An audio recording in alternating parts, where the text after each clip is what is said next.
After receiving a cryptic, urgent distress call from Dr. Beverly Crusher, Admiral Jean-Luc Picard enlists help from generations old and new to embark on one final adventure, a daring mission that will change Starfleet and his old crew forever. Hello, entertainment enthusiasts. This is Ray, and this is the Fandom Realm, and today I am reviewing episode number 1 of season 3 of Picard. As always, spoilers abound, so just be aware. I've got to tell everyone I am super excited for this series. I have not watched anything before I watched this for the first time except for the trailers, and it looks awesome. And I've just heard a few little things about the series being good. I'll be honest with you, I enjoyed the first 2 seasons. Now you're also going to notice a little bit of a new format for me. What I'm going to do is I'm basically going to try to play some of the sound. So what's going to happen is I may let a few clips play without doing much talking. I'm not going to summarize everything that's happening in every clip. And then in between each set of clips, I'm going to have a few seconds to talk about the entire set of clips. And then at the end, I'm not going to have as many thoughts and reactions to go over. So with that, let's take a look at The Next Generation. Okay, now with that, I had to take a little of my time out because my intro went a little bit long, but we get a picture of a ship here. Not sure what the ship is, but we do know it's Beverly Crushers.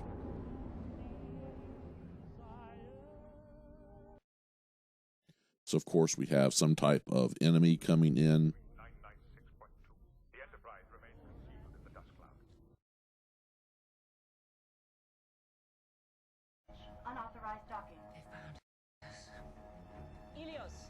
So the enemy is definitely coming in. They're docking with her ship. One thing I want to point out is just that radio talking about the Borg. I wonder if that's going to be big. So you got to wonder at this point who she just locked in the other room. Maybe that was a member of her crew.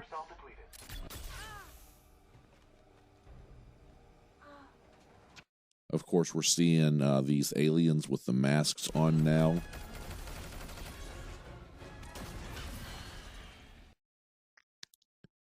And Beverly's putting up a pretty good defense here. She is wounded, though.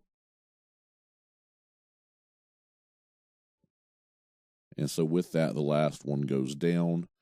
And, I mean, I thought she did really good for a doctor defending her ship there. She did some extremely smart things, I thought. And here, she's actually going to have to do the biggest thing because she's going to have to ask for help. This message is for Admiral Jean-Luc Picard. So she has sent a message to Picard.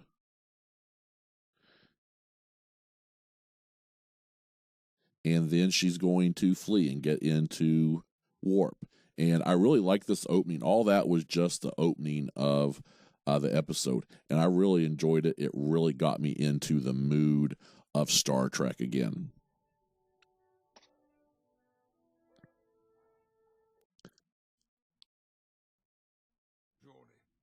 Give it away. No, I was just teasing you. So obviously we're back at Chateau Picard. And he is thinking about the old days. Well, I hope that's not going to be me. And of course, we also have Varys here as well. Do you hear that alert? Yeah.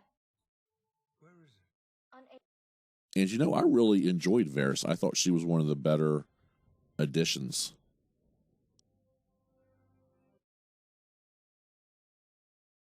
Myriad. Authorization Picard 47 Alpha Tango. Accessing.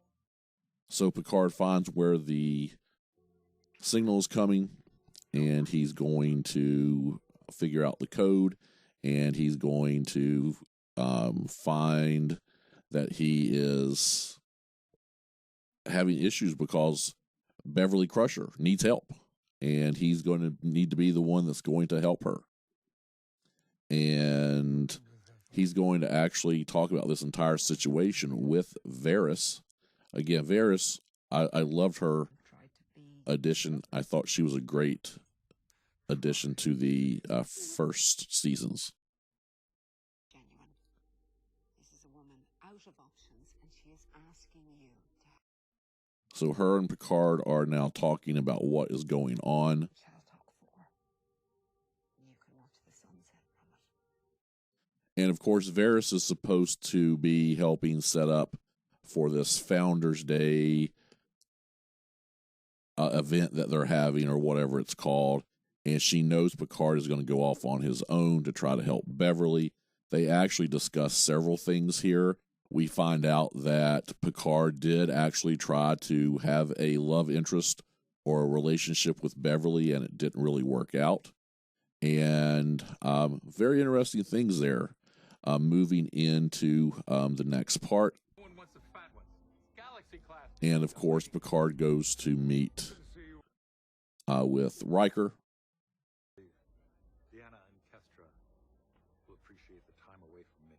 Interestingly enough, we find out he and Deanna are not doing real well. It was a computer virus on the Enterprise when you were incapacitated.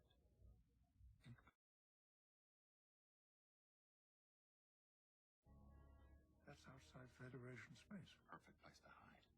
But from what? So they're talking about basically what's going on here. Why did she cut everyone off? Me, Deanna, and Geordi. And especially, why did Beverly just stop talking to everybody like 20 years before? That's been something that they're talking about quite a bit here.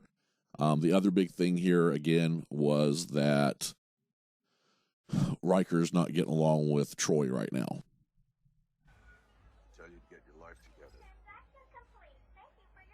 But then So we're moving on, and it looks like we have I heard something's going down with the Red Lady. That's all I got. some type of druggie here, but it's going to turn out Starfleet Intelligence Officer Commander Rafi Musiker on a secure channel. it's going to be Rafi, and she is out there trying to get some information. There's some type of an attack going to happen. It has to do with something called the Red Lady. And I'm going to be honest, I don't really care about this. I have not liked her character from the beginning.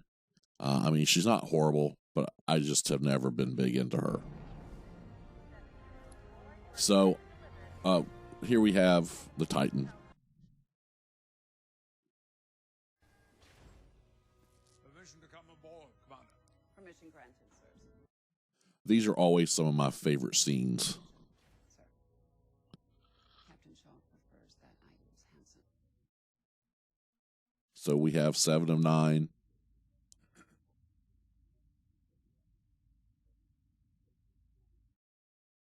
Now, I do just want to mention this clip real quick here, because Riker notices that guy because that guy was in the bar. Terrific. If I were you, I'd lower my expectations. We get sort of an idea here of what 7 of 9's life has been like. The captain she doesn't really get along with. He doesn't want her to use 7 of 9. He wants her to use her real name, and that's not what she's been doing for all this time.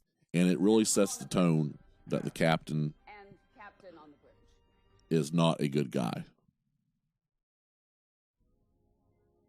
Is there something wrong with that, Hanson? Enter the forge. I can't recall. Crash LaForge because you crashed. Orders to take us out. Why don't you do us the honor, Commander? So we have Geordi's daughter. Aft thrusters 1/4 impulse power. I command.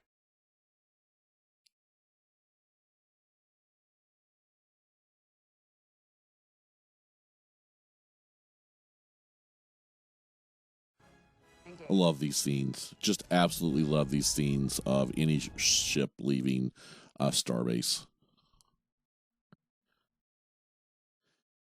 And then the ship actually leaving to go to warp. And I love this in all the Star Trek movies. There are definitely throwbacks here to the Star Wars movies, to the fact that you have LaForge's daughter there. You also have a situation where I love going at a quarter impulse. I always loved when Kirk would order the Vulcan to go out at impulse, and they would say, no, you've got to go thrusters. I thought that was a definite throwback to that. And I enjoyed that entire scene a ton. So we're at dinner now, and this is our captain. He has started early. Picard and Riker get there, and actually, Picard brings them some wine. No, I am not. I like structure. And the captain's going to be a jerk about it. We won't be blowing things up.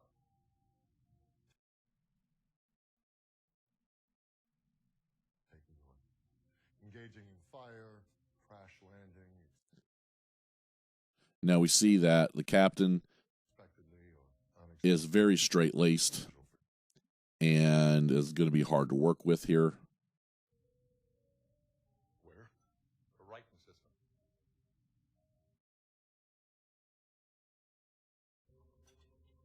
No. No. So they ask to go where they're going, and he says no. How do we pivot? Short of mutiny, I'm at a loss. Basically, he's somebody that goes straight and narrow, this captain is, and he is not wanting to deviate from that. And I can respect that, but, you know, they're always going to have these type of captains, and I really do think his time is going to be limited on this show. Maybe not, but I'm not sure how long he's going to be able to stay around with Riker and Picard around in 7 of 9. And so we'll see what happens. We're back to Rafi. Rafi's trying to figure out what's going on. I suspect an imminent attack. Find the Red Lady. Because somebody has stole some weapons, and that is bad, and they're expecting some type of imminent attack here. And so, again, I think this is an important part. I'm just not that interested in it because I'm not that interested in Rafi. So the captain put them in basically bunk beds. A coded distress call from Beverly Crusher, former. If you find that answer, will you let me know? So 7 of 9 has figured things out, of course. Welcome to the Riken system, gentlemen. To Federation space. Picard sort of consoling 7 of 9 here. The Ensign Artem Shuttle 3 will be called away. Understand?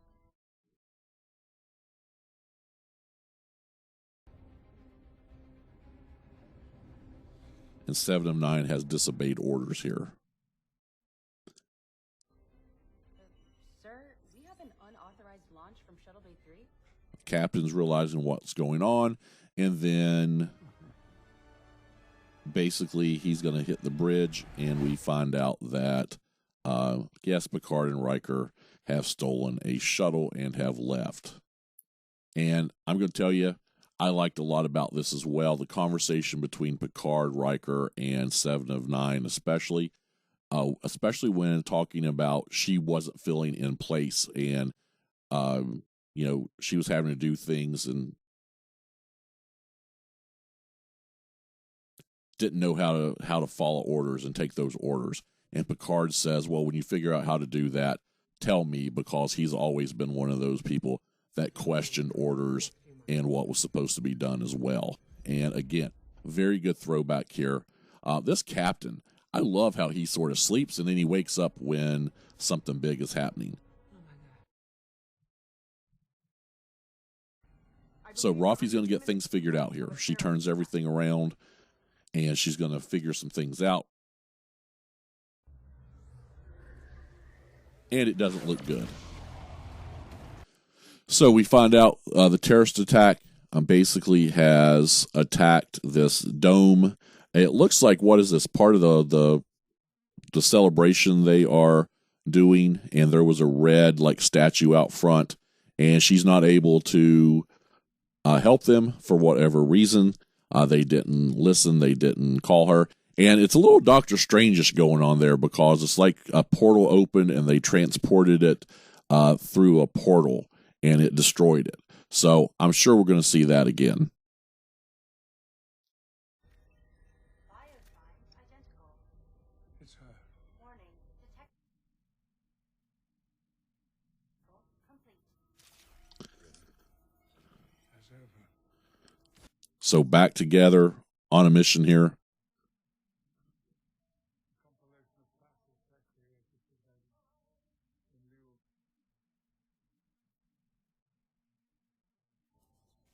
Kill shot, straight down. Cool. Efficient. I'll tell you, they were really good about sort of figuring out what went on there.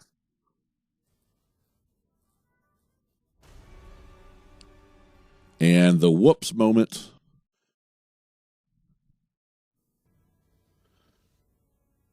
Of course, they forgot, hey, there might be somebody else there.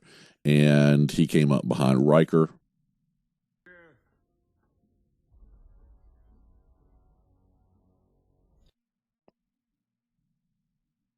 Someone must have helped her inside. Somebody who cared for her. Boy, Picard is a smooth talker sometimes, I'll tell you. You knew this guy was going to get punched in the mouth by Riker. The galaxy in order to save only herself. And who's this? I'm going to tell you, when this answer came out, I screamed. The son. I mean, I totally screamed. I jumped up and down and I yelled. Then Kappa, then X-Report. Each time, Fields offline. they're different faces. Warning. So this enemy, we don't really know their name yet, is coming up on them. And I'm going to tell you, this is a pretty daggone impressive ship right here. I really like the design of it. And I'm looking at it, it reminds me of those very big shadow ships in Babylon 5. And even the Vorlon ships a little bit too. More the shadows. If it was black, it would look just like a shadow ship. Okay. Now, that was actually the end of the episode there with the two ships coming together. And with that, a couple things just to finish off there on Beverly Crusher's son. This was something, you know, I'd seen this character on a poster and was wondering who it was. Never thought that it would be Beverly Crusher's son. So I wonder where he came from. Of course, the look between Riker and Picard, he almost has to be Picard's son with Beverly. Don't you think? I mean, that's what I thought when he first said he was Beverly's son. And I think probably everybody jumped up and down, and that's what they thought as well. But I guess we're still to see. And so with that, very intense episode here. Now, just to bring the discussion here to a close, I just want to hit a couple things here, and we'll get out of here. First thing, I really love this episode. I really love this episode. There is nothing I disliked about it. And that's big for me because I really thought the first two seasons of Picard were substandard. Now, I enjoyed them, but I didn't love them. And I want to love Star Trek. I want to love Star Wars. I don't want to just say they are, all right? And so I really like this episode. I think this episode was probably the best episode of Picard out of all three seasons so far. And hopefully they're going to keep it up. With that, just the idea of this guy might be Picard's son. It's a tasty, I'll be honest. The idea that he actually could have an heir now, that's very interesting, especially after having lost Data, who was sort of his best bud. And, you know, with that, I also saw some things in here that were nostalgia. And they're going to be nostalgia for a lot of people. And it was thrown in very good places. Like I've already already mentioned, we see LaForge's daughter for a callback. We also get to see that whole instance of Seven of Nine commanding the ship to go out, and they're now using, and I've already mentioned this, they're now using impulse instead of just thrusters, I guess, or at least from what I could tell. And so with that, there were just lots of little things like that when it was playing on the screen, I thought, wow, this feels familiar, but new. You know, it felt like the Star Trek that I really fell in love with years ago, and yet, you know, it was new. And so some people might say that's bad, but I think that's part of what I really loved about it. I think the pacing was right on. You also we've got a big bad villain, and you can sort of tell that they're going to be a problem, and that's always a great thing. We've already been introduced to part of the story with the terrorists blowing up that convention center, and so I thought this was probably one of the best first episodes of not just Star Trek since Star Trek started over, but most any television series this season or this in the last year. And so really loving this episode, and you know, I hope everybody else is going to love the coverage of this and my new format, or this tested out format. I don't know how much I'm going to use it. Now, to end up, everybody, what I'm going to do here is I'm going to give this episode a grade, and I'm going to give it an A. And they did just everything right. Nothing I can complain about, and it's a great way to start off a series. All right, everybody, I hope you enjoyed the review, and please subscribe to the channel, like the video, and comment below. And I'll see you next time on the Fandom Realm.